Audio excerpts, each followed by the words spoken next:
तो तुम्ही कंटिन्यू ठेवा, हे मी मान्य करतो, तुमचा पूर्ण जो चालू आहे तुमचं सर्व हे मी बघितलंय, पण उद्या बोरिंग 100% होईल हे मी साहेबांशी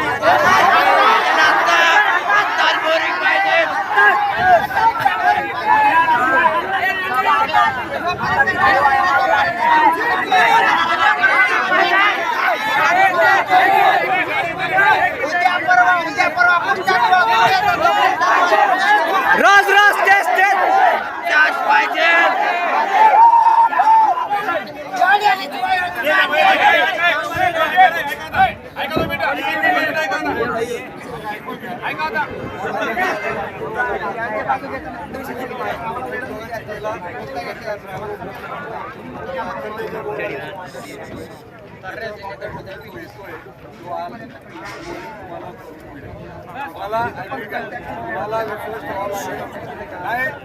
मला हा पण पर्याय दिला.